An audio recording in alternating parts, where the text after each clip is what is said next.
3 weeks, 3 events. January 2025 did not ease into the new year. It announced itself with the city on fire, a historic presidential return, and a war paused after 472 days. Each story is seismic on its own. Together, they define what kind of year 2025 was about to become. January 7, 2025, winds hit 60 miles per hour across the Los Angeles basin. Within hours, 2 fires, the Palisades and the Eaton, were burning simultaneously on opposite sides of the city, both spread at speeds that outpaced evacuation orders. Residents had minutes, sometimes less, to leave homes they had owned for generations. The fires moved as if the landscape had been waiting for them. When the smoke cleared, 29 people were confirmed dead, over 16,000 structures destroyed, total losses estimated between $76 and $131 billion, one of the costliest disasters in American history. Entire neighborhoods that had survived a century of California weather were gone in a single week.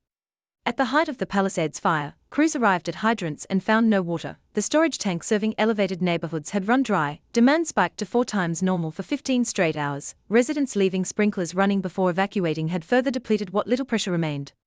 The infrastructure designed to fight fires failed the moment it was actually needed.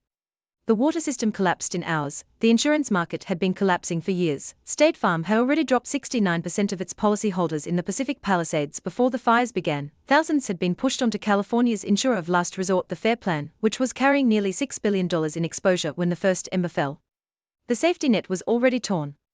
Los Angeles built itself into fire country, one subdivision at a time, communities expanding into hillsides covered in chaparral, vegetation that evolved to burn, not to neighbor million-dollar homes. The city didn't inherit this problem, it chose it, repeatedly.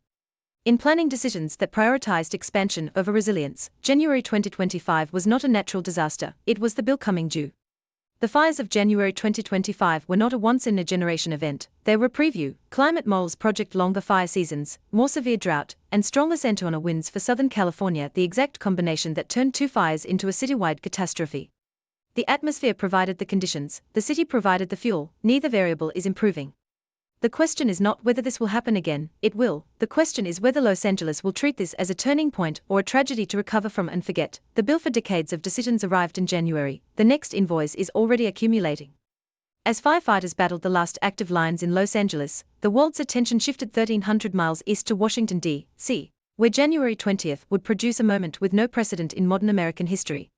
For the first time in American history, a man convicted of 34 felony counts placed his hand on the Bible and took the presidential oath. Trump's return was not just a political comeback, it was a test of whether the institutions designed to prevent it had the capacity or the will to hold.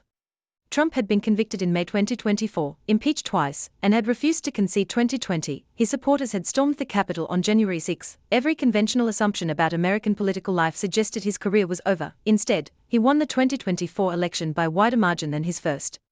The rules, it turned out, did not apply. On his first day in office, Trump signed 26 executive orders, the most of any president on a single day in American history. The volume was deliberate, the speed was the message. This second term was designed to move faster than legal challenges could keep pace with. The boy was first, a national emergency declared, national guard authorized, and an order attempting to end birthright citizenship, a right enshrined in the 14th Amendment. Legal challenges arrived within hours, but the orders had been signed. The administration intended to test every legal boundary it encountered. Inside the federal government, programs were ordered eliminated across all agencies. The Department of Government Efficiency (DOGE) was formally established with Elon Musk at its center. The United States withdrew from the World Health Organization for the second time. Each action was designed to be difficult to reverse before courts could respond. Trump withdrew from the Paris Climate Agreement for the second time in 8 years. Foreign aid was suspended. TikTok received a temporary reprieve from a divestiture law. In a single day, the United States had signaled that its international commitments were being renegotiated without notice, without consultation, and without guaranteed return. The world recalibrated in real time. European leaders reaffirmed multilateral institutions, NATO allies revised defense assumptions, China framed the inauguration as democratic dysfunction, Ukraine congratulated Trump publicly while privately bracing for pressure to negotiate with Russia. Every capital that had built policy around American reliability began stress testing that assumption against a second Trump term with nothing left to lose.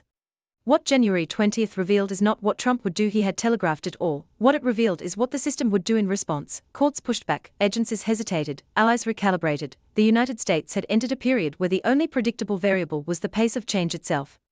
But while America absorbed the implications of a second Trump term, the other defining story of January had been unfolding in parallel: a ceasefire in one of the longest and deadliest conflicts of the modern era. January 19, 2025, after 472 days of war, the guns in Gaza fell silent. A ceasefire brokered by Qatar, Egypt, and the United States took effect, pausing a conflict that had killed over 45,000 Palestinians and left one of the world's most densely populated territories in near total ruin. The pause was real, the peace was not. The war had begun on October 7, 2023, when Hamas launched a coordinated attack into southern Israel, killing 1,200 people and taking 251 hostages. Israel's military response transformed Gaza. Over 70% of housing was damaged or destroyed. Health infrastructure collapsed. By January 2025, most of Gaza's 2 million residents had been displaced multiple times. Negotiations had collapsed and restarted repeatedly across 15 months. Qatar hosted indirect talks between parties who refused to meet directly. Egypt managed border logistics. The United States applied pressure from both sides. The framework that eventually held was structurally similar to proposals that had failed before. What changed was the level of exhaustion on all sides. The agreement operated in 3 phases. Phase 1, 6 weeks of halted fighting, Israeli withdrawal from populated areas, return of displaced Palestinians, and humanitarian aid surging to 600 trucks per day. The deeper questions: a permanent ceasefire, the governance of Gaza, the fate of remaining hostages were deliberately deferred.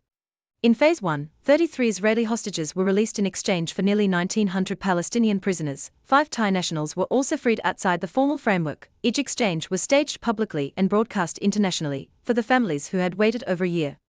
Each release was the only number that mattered.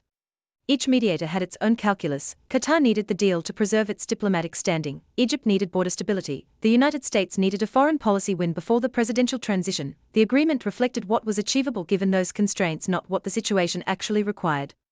Phase 2 required a permanent end to hostilities, something Israel had publicly refused while Hamas remained intact as a military force. Phase 3 involved recovering deceased hostages' remains. Both phases had no guaranteed timeline. The deal had paused the killing. It had resolved nothing about who would govern Gaza, who would rebuild it, or whether Hamas would survive the war it had started.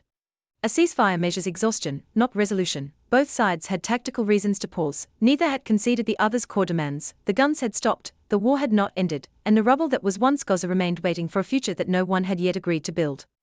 3 events, 1 month, a city exposed by its own decisions, a democracy testing its own limits, a war paused but not ended. January 2025 was not a beginning or an ending, it was a status report on systems under strain and a preview of the questions that the remaining 11 months of 2025 would have no choice but to confront.